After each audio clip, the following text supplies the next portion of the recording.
Listo, gracias. Entonces, vamos a hablar un poquito de choque. Primero vamos como a recordar unos conceptos importantes, pero no nos vamos a detener mucho en eso, porque pues son cosas que ya hemos visto en charlas anteriores. Los conceptos que vamos a repasar son aporte de oxígeno, consumo de oxígeno, el contenido arterial de oxígeno, gasto cardíaco, volumen sistólico y la resistencia vascular sistémica. Entonces, el aporte de oxígeno, debemos recordar que es la cantidad de oxígeno que se entrega a los tejidos del cuerpo por minuto. Este puede variar, pero en condiciones de reposo es aproximadamente de 1000 mililitros por minuto y se calcula con la fórmula que vemos ahí, que es gasto cardíaco por contenido arterial de oxígeno.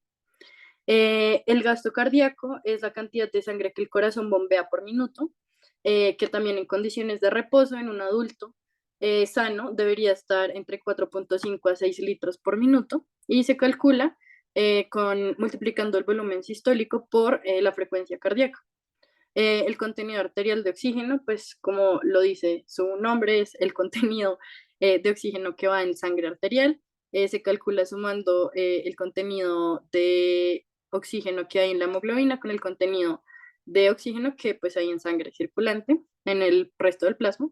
Y bueno, consumo de oxígeno que se calcula restando el contenido arterial de oxígeno con el contenido venoso de oxígeno por el gasto cardíaco. El consumo de oxígeno, pues es la cantidad de oxígeno que se utiliza en los tejidos del cuerpo por minuto, que en condiciones de reposo, en un adulto normal debería estar de 200 a 150 mililitros por minuto. Y por último, la resistencia vascular sistémica, que es la resistencia que los vasos sanguíneos periféricos le ponen al flujo de sangre. El valor normal en un adulto en reposo normalmente va de 900 a 1400 unidades periféricas de resistencia y se calcula restando la presión arterial sistólica menos la diastólica y dividiendo este valor por el gasto cardíaco. Entonces, ya hablando de choque, el choque es un estado grave y potencialmente mortal que se da cuando hay una reducción de la perfusión tisular que causa un desbalance en la demanda y oferta del oxígeno, causando así que haya metabolismo anaeróbico, acidosis láctica, disfunción celular y orgánica, anormalidades metabólicas y como es potencialmente mortal, pues puede llegar a haber muerte. Progress. Entonces, lo que pasa es que hay un daño celular. Este daño celular hace que haya una producción y liberación de modelos moleculares asociados a lesión o DAMPs, que son como señales de peligro. Se interpretan como señales de peligro por el cuerpo. Además, hay una liberación de los mediadores inflamatorios que reducen aún más la perfusión por cambios en la microvasculatura. em, y pues se forma un círculo vicioso, que es lo que vemos aquí abajo, en el que el trastorno de la perfusión hace que haya mala distribución del flujo sanguíneo. Eso dificulta aún más la perfusión celular, causando lesión celular. Y esto, pues la lesión celular eventualmente nos va a llevar a insuficiencia orgánica. Si este proceso pues no se interrumpe, puede llegar a causar la muerte. Entonces, el choque tiene diferentes manifestaciones clínicas. Estas manifestaciones son consecuencia de las respuestas orgánicas a la hipoperfusión y a la alteración de la función orgánica que induce la disfunción celular. Entonces vamos a hablar un poquito de cuáles son las respuestas orgánicas al choque. Entonces vamos a empezar por la respuesta en cuanto a la microcirculación. Entonces, en cuanto a la microcirculación, vemos que baja el gasto cardíaco y aumenta la resistencia vascular sistémica para mantener niveles de presión sistémica que permitan perfundir órganos como el corazón y el cerebro, que como sabemos son tejidos que tienen un metabolismo elevado y tienen escasas reservas de energía. Entonces dependen del constante aporte de oxígeno y de nutrientes y pues no toleran bien la isquemia pronunciada. Debemos recordar que la resistencia vascular sistémica está determinada por el tono arterial pues el aumento de esta resistencia vascular sistémica nos va a causar una disminución en la presión arterial media. Si esta presión baja de 60 milímetros de mercurio, aumenta el riesgo de fallo orgánico por hipoperfusión. Recordemos que el músculo liso arteriolar tiene receptores adrenérgicos alfa y beta, Los receptores adrenérgicos alfa 1 son mediadores de la vasoconstricción, mientras que los beta 2 son mediadores de la vasodilatación. Entonces, lo que va a pasar es que las fibras eferentes simpáticas van a liberar noradrenalina. Esta noradrenalina va a actuar de manera primaria sobre los receptores alfa 1 en respuesta compensatoria para la disminución de la presión en la perfusión.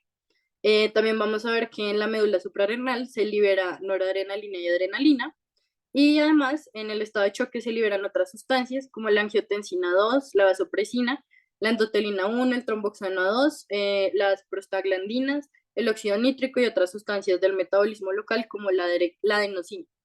Estas sustancias lo que hacen es adaptar el flujo según las necesidades metabólicas del tejido. Y bueno, recordemos que los trastornos de la microcirculación son esenciales en las respuestas fisiológicas tardías de cualquier forma de choque, y estas llevan a la alteración del metabolismo celular. Entonces hay una respuesta endógena a la hipovolemia leve o moderada. eh, y lo que pasa es lo que vemos en estas imágenes. Entonces, lo primero que se da es la constricción de las arteriolas, que hacen que haya una reducción en la presión hidrostática capilar. Por ende, hay una reducción en el número de lechos capilares perfundidos. Esto lo que hace es que se limite la superficie capilar sobre la que se está generando la filtración, y por la ley de Starling de intercambio de líquidos entre capilares e intersticio, se da una reabsorción neta del líquido al lecho vascular. Por esto y por otros cambios metabólicos como la hiperglicemia, la elevación de los productos de glicólisis y lipólisis y proteólisis, se incrementa la osmolaridad extracelular y se genera un gradiente osmótico que hace que incremente el volumen intersticial e intravascular a expensas del volumen intracelular. Ya hablando de las respuestas celulares, entonces hay un transporte intersticial alterado, como les decía ahorita. Esto hace que haya una disminución de los depósitos intracelulares de fosfatos de alta energía por una disfunción mitocondrial y un desacople de la fosforilación oxidativa. Como consecuencia de todo esto, hay una acumulación de hidrogeniones, de lactato y de productos del metabolismo anaerobio, que lo que hacen es desbordar el tono vasomotor, y por eso es que se favorecen las respuestas de hipotensión y de hipoperfusión. Entonces hay dos episodios en el choque, está el episodio preterminal y el terminal. En el episodio preterminal vemos que hay una alteración en la homeostasis del calcio en conductos de membrana. Entonces lo que pasa es que se acumula el calcio intracelular y pues vemos hipocalcemia. Y ya en la fase terminal hay un descenso de los potenciales de membrana y un aumento de sodio y de agua intracelular. Por lo tanto, se favorece el edema y hay más interferencia en la perfusión intravascular. Ya hablando un poquito de la respuesta neuroendocrina, entonces vemos que pues hay como tres pilares en el choque, que son la hipovolemia, la hipotensión y la hipoxia.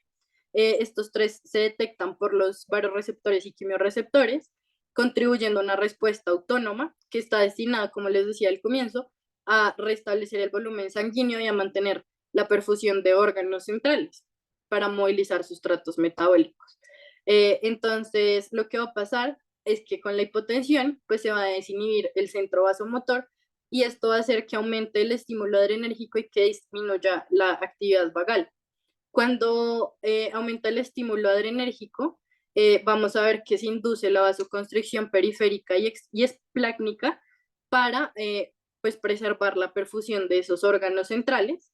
Y cuando disminuye la actividad vagal, lo que se hace es que se acelera la frecuencia cardíaca, haciendo que aumente el gasto cardíaco. Si esta actividad vagal se llega a perder, pues se ha visto que puede aumentar la respuesta inflamatoria inmunitaria innata. Entonces, con la adrenalina circulante, lo que sucede es que se favorece la glucogenólisis y la gluconeogénesis con la liberación inducida de insulinas pancreáticas.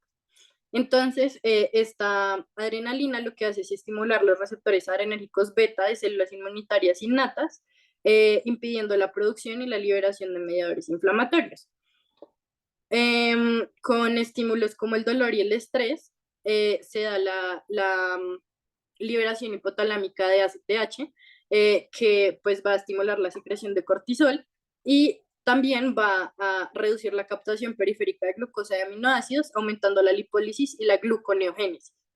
Con este aumento adrenérgico y la disminución de la perfusión del aparato yuxtaglomerular del riñón, lo que va a pasar es que se aumenta la liberación de renina. Esta liberación de renina, como sabemos, induce la formación de angiotensina 1, que eventualmente se va a convertir en angiotensina 2, que pues es un vasoconstrictor potente que estimula a su vez la liberación de aldosterona de la corteza suprarrenal y la liberación de vasopresina de la neurohipófisis. La aldosterona va a promover la reabsorción tubular renal de sodio, y lo que va a hacer es bajar el... ¿Qué? Sí, va a promover la reabsorción tubular renal de sodio y va a promover la eliminación de bajos volúmenes de orina concentrada sin sodio para preservar el volumen intravascular. Mientras que la vasopresina lo que va a hacer es favorecer la vasoconstricción, actuando sobre túbulos renales distales, facilitando la reabsorción de agua. En cuanto a la respuesta cardiovascular, entonces pues recordar que estamos en un estado de hipovolemia, por lo tanto va a disminuir la precarga ventricular y va a bajar el volumen sistólico. Para mantener el gasto cardíaco, aumenta la frecuencia cardíaca, disminuye la distensibilidad miocárdica y por la disminución de la distensibilidad miocárdica va a reducir el volumen sistólico sin importar cuál sea la presión de llenado ventricular. Entonces, a veces el restablecimiento del volumen intravascular puede normalizar el volumen sistólico con presiones diastólicas elevadas, pero pues esta elevación de presiones diastólicas lo que va a hacer es estimular la liberación de BNP para que se pueda secretar el sodio y así equilibrar el volumen y para que se alivie la presión que se ejerce sobre el corazón. Hay que recordar que pues igual las concentraciones de BNP se correlacionan con el desenlace después de cualquier evento que causa un estrés significativo en el cuerpo. En otras... ya. Entonces también vamos a ver que hay una constricción venosa, que es una consecuencia de la actividad alfa-adrenérgica, esto con el fin de hacer como una compensación para conservar el llenado ventricular y el retorno venoso. Y también vamos a ver que luego va a haber una dilatación venosa, como es en el caso del choque neurogénico, que disminuye, que hace que disminuya el llenado ventricular y a su vez hace que disminuya el volumen sistólico y el gasto cardíaco. En cuanto a la respuesta pulmonar, pues se va a ver que la respuesta pulmonar es una respuesta que va paralela a la respuesta vascular sistémica. Entonces, la resistencia vascular pulmonar es mayor a la resistencia vascular sistémica, lo que puede causar una insuficiencia cardíaca derecha. También vamos a ver que hay una taquipnea inducida por el choque, porque hay una reducción del volumen de la ventilación pulmonar, haciendo que aumente el espacio muerto y la frecuencia respiratoria. Adicionalmente, la posición de cúbito en la que muchas veces están los pacientes y la limitación involuntaria de la respiración por el dolor que puedan tener, inducen alcalosis y facilitan la formación de atelectasis. También vamos a ver que hay hipoxemia, que es pues una consecuencia de la perfusión de la mala perfusión de los alveolos hipoventilados o carentes de ventilación. Y también vamos a ver que hay una pérdida de la sustancia tensioactiva con una pérdida del volumen pulmonar que nos va a causar un aumento del edema intersticial y el edema alveolar. Esto va a hacer que disminuya la distensibilidad pulmonar y que aumente el trabajo respiratorio y que haya mayores necesidades de oxígeno. En cuanto a las respuestas inflamatorias, entonces con el estado de choque se activan una red de sistemas de mediadores proinflamatorios que contribuyen así al avance del choque y al desarrollo de las lesiones, de la falla y de la insuficiencia orgánica. Entonces, pues esto que vemos acá en el cuadro, como los primeros 1, 2, 3, 4 cuadritos, son lo que les estaba hablando. Entonces hay un estado de choque que nos lleva a hipoperfusión o hipoxia, por ende hay una estasis, se favorece la estasis, la coagulopatía, y ya vamos a ver que hay una activación del complemento. También hay una lesión celular y todo esto hace que se active la inmunidad innata. Eh, entonces, pues vamos a ver que se activa la secuencia del complemento por la vía clásica y por la alterna, y lo que hace es que se generen anafilotoxinas C3A y C5A. Estas fijan el complemento a los tejidos dañados y se genera un complejo de ataque C5-C9 que causa una mayor lesión celular.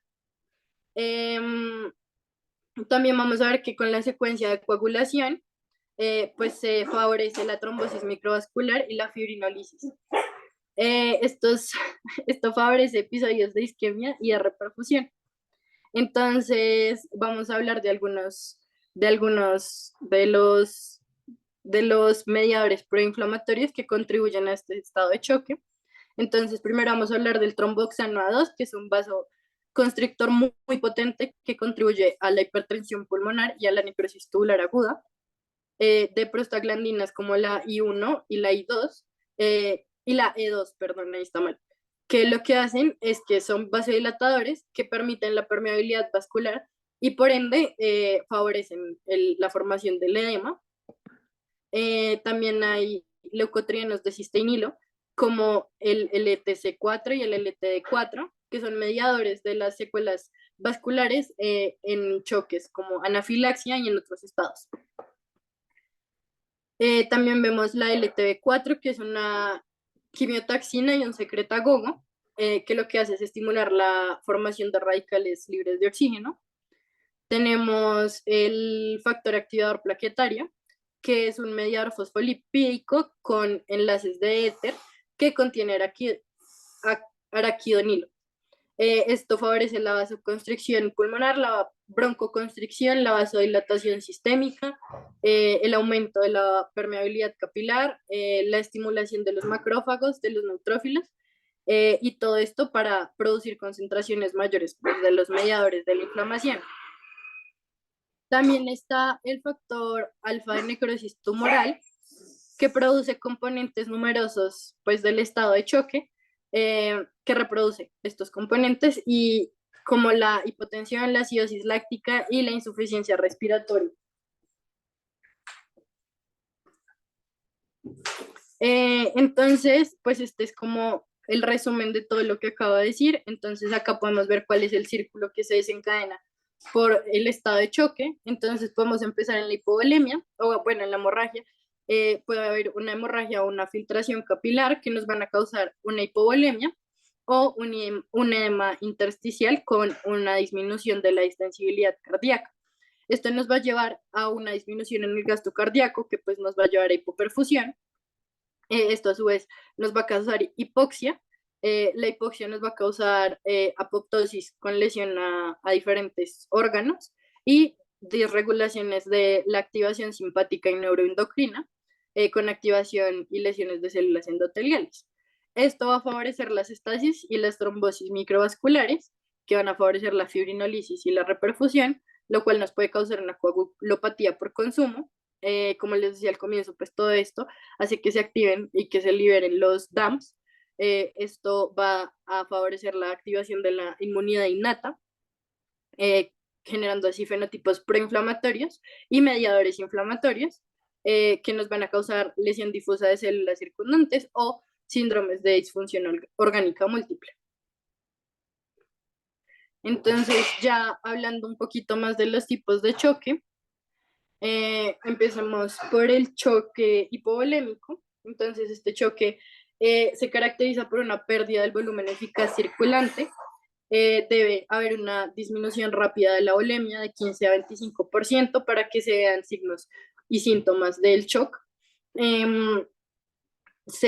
Como bajo el nombre de choque hipovolémico, podemos ver el choque hemorrágico y el choque hipovolémico no hemorrágico. En ambos se puede ver que hay una disminución de la presión venosa central, una disminución de la presión capilar pulmonar, una disminución del gasto cardíaco, por ende un aumento de la resistencia vascular sistémica y una disminución de la saturación venosa de oxígeno. Esto pues no sucede desde el primer momento, porque pues como les estaba comentando, hay un efecto compensador inicial, pero pues eventualmente va a llegar a este punto. Hay una forma de clasificar la hipovolemia dependiendo de qué tanta volemia se pierda. Entonces, si se pierde eh, menos del 20% de la volemia total, se habla de una hipovolemia leve. En este caso vamos a ver cómo un paciente con pocos signos externos, eh, podemos ver la taquicardia leve. En una hipovolemia moderada es cuando se pierde la volemia del 20 al 40% de la volemia total. Podemos ver taquicardia e hipotensión postural. Cuando la hipovolemia es intensa es cuando se pierde más del 40% de la volemia total. Y acá podemos ver pues ya más signos como la taquicardia, la oliguria, la agitación y la confusión. Hay que tener muy en cuenta eh, el estado mental del paciente, puesto que, como les comentaba al comienzo, la perfusión de órganos centrales pues se prioriza en el cuerpo. Entonces la perfusión del sistema nervioso central se mantiene bien hasta que el choque se agrava, y pues por esto la alteración del estado mental en un paciente con choque, pues es un signo clínico ominoso del, del choque. Hablando del choque hemorrágico, es el más frecuente, es la causa más frecuente de shock en pacientes con traumas. Entonces hay una respuesta circulatoria a la pérdida de sangre que consiste en una vasoconstricción progresiva que va primero a nivel cutáneo, luego muscular y luego visceral. Todo esto con el fin de preservar la perfusión central.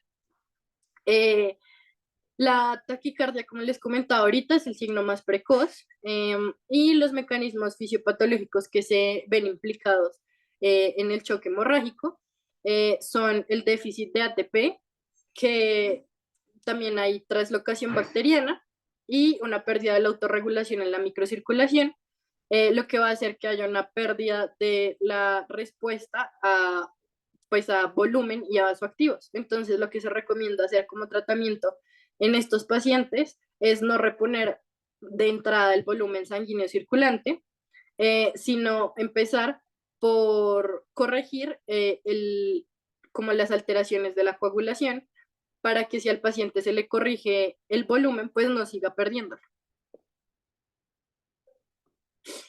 En cuanto al choque hipovolémico no hemorrágico, se da cuando hay un inadecuado volumen sanguíneo circulante, que sea por la pérdida eh, de fluidos en el compartimento intravascular. Entonces, esto lo podemos ver en situaciones como deshidratación, secuestro de líquidos en tercer espacio, como en pancreatitis, en obstrucción intestinal y pues otras patologías. Lo que vamos a ver en este tipo de choque es la presencia de hipertermia, el aumento del hematocrito, vamos a ver hiperglicemia e hipernatremia. Listo. Ya hablando del choque cardiogénico, este se define como la incapacidad del corazón por un deterioro de su función de bomba para suministrar suficiente aporte sanguíneo a los tejidos.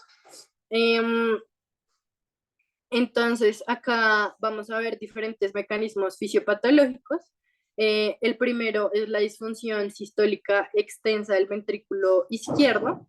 El segundo es el infarto extenso del ventrículo derecho. Y el tercero son diferentes defectos mecánicos del ventrículo derecho o izquierdo como resultado de un infarto del miocardio. También se puede producir por diferentes daños a estructuras funcionales del corazón causadas por isquemia aguda o necrosis. Y pues también puede haber otras causas que desencadenen este choque, como una miocarditis aguda o diferentes arritmias mantenidas. Entonces, el perfil hemodinámico de estos pacientes va a ser una presión venosa central aumentada con una presión capilar pulmonar aumentada, una disminución del gasto cardíaco, un aumento de la resistencia vascular sistémica y una disminución de la saturación venosa. Eh, Listo. Entonces, en cuanto a la fisiopatología del estado de choque cardiogénico, entonces lo que vemos acá es que pues el 40% de los casos del choque cardiogénico se dan por una presencia de un infarto agudo del miocardio.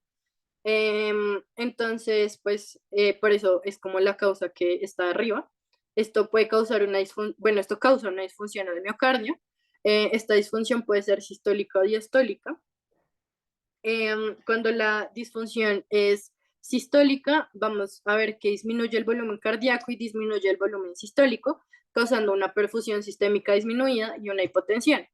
La hipotensión nos causa una disminución de la perfusión, de la presión de perfusión coronaria, causando así isquemia y una disfunción progresiva del miocardio que puede llevar a la muerte.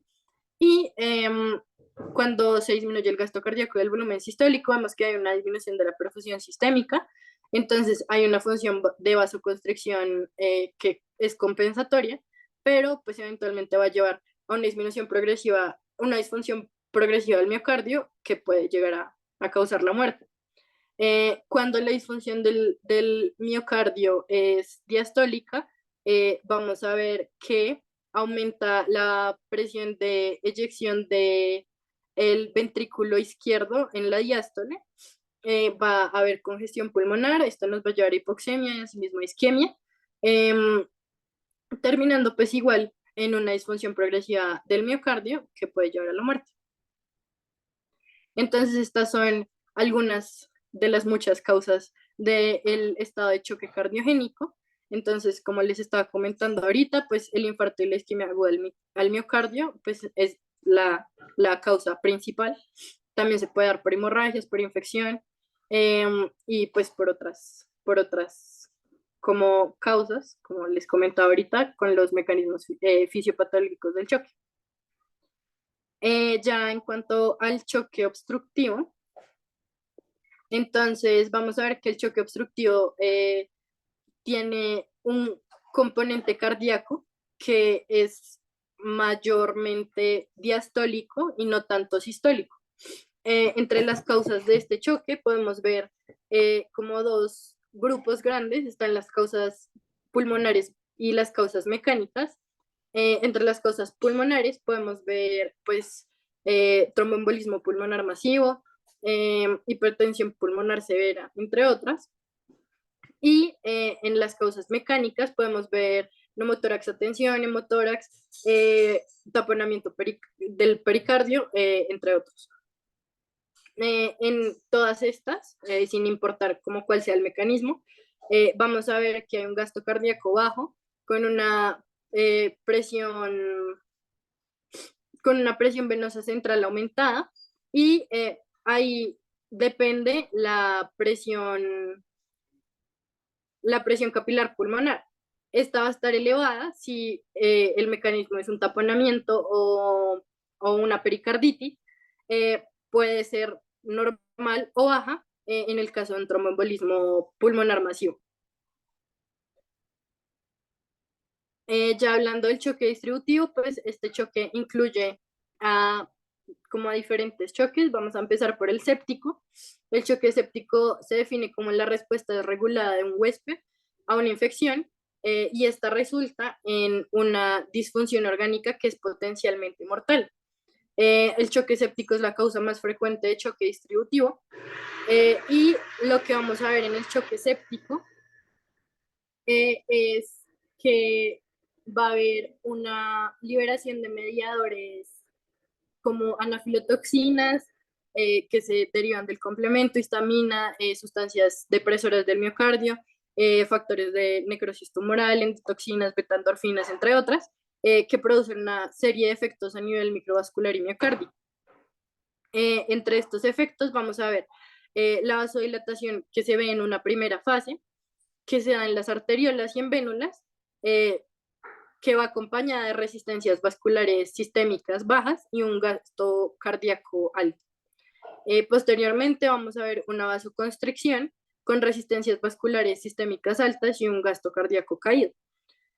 También vamos a ver agregación leucocitaria, que favorece pues la producción de microembolias y pues de la disfunción de diferentes células del endotelio, con alteración pues de la distribución del flujo sanguíneo. También vamos a ver que hay una alteración de la fracción de eyección del ventrículo izquierdo, que nos lleva eventualmente a una dilatación del ventrículo izquierdo y a una distensibilidad cardíaca anómala. Y pues podemos ver que todos estos trastornos lo que van a hacer es condicionar una acidemia láctica por una hipoxia tisular, con un aumento de las resistencias vasculares y una distribución irregular del flujo sanguíneo. Esto nos va a llevar pues a que haya un descenso de resistencias vasculares sistémicas, que pues unido a la depresión miocárdica y como a toda la cascada que les acabo de comentar, condiciona hipotensión refractaria.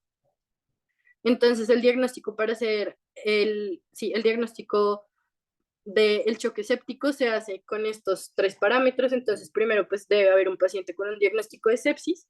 Segundo, debe haber un paciente que ya esté con fluidoterapia y que tenga aún así una presión arterial media por debajo de 65 milímetros de mercurio y que tenga un lactato por encima de 2. Lo que vamos a ver acá, pues es una hipotensión, taquicardia, fiebre y leucocitosis, y ya en etapas más avanzadas se puede ver la piel moteada, el llenado capilar prolongado, oliguria y el hilio por hipoperfusión, que pues ya se ve en pacientes de mal pronóstico.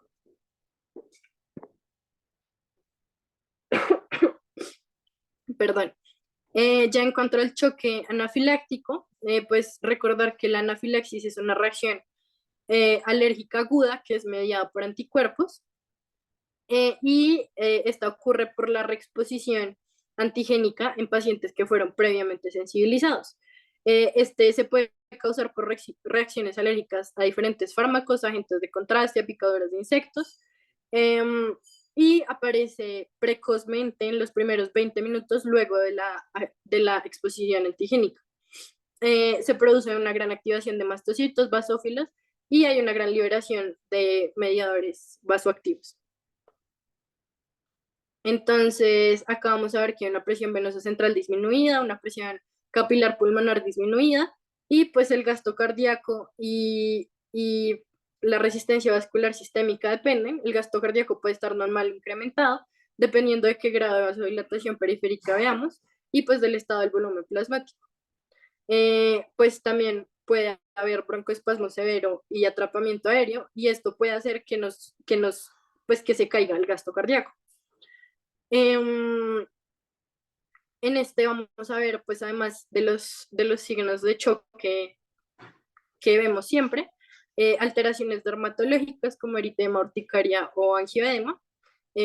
Podemos ver una dificultad respiratoria acompañada de broncoespasmo y edema laringio o faringio. Entonces, pues esto ya es el algoritmo para la reanimación del paciente en estado de choque. Pues puse este cuadro porque si me ponía como a hablar del tratamiento de cada caso en específico, pues se nos iba mucho tiempo.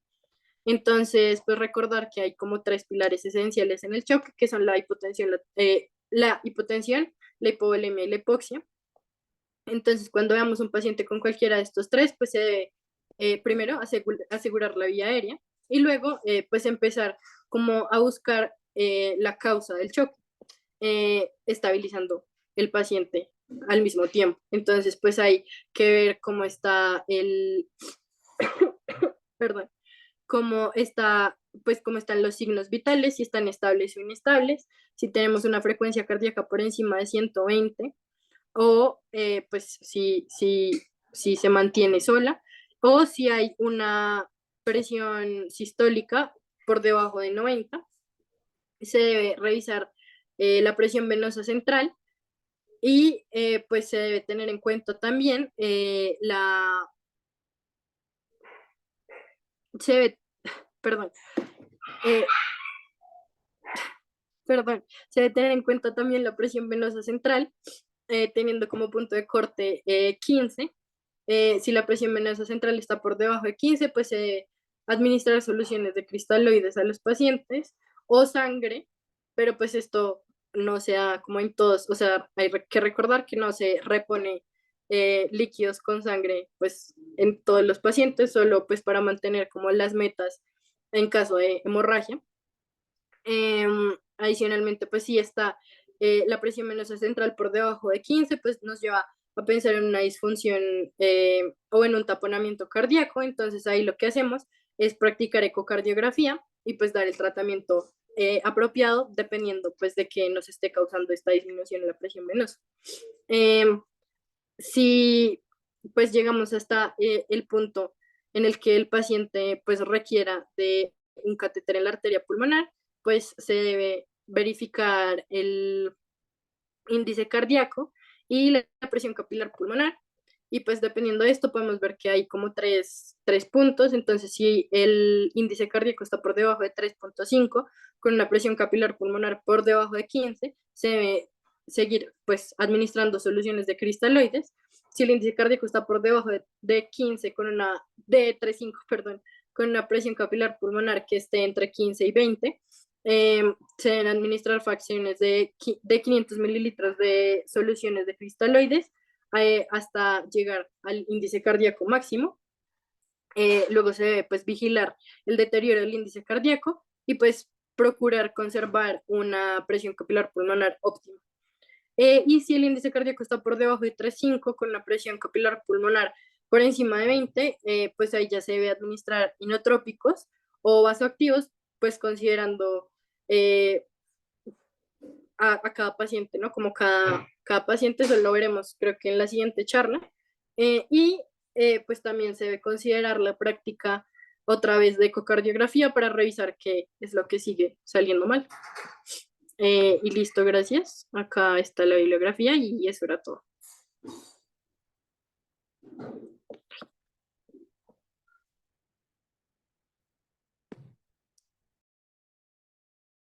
Ay, listo. Muchas gracias, Adela. Muy, muy buena tu presentación. No sé si alguno quiere hacer alguna pregunta o algo.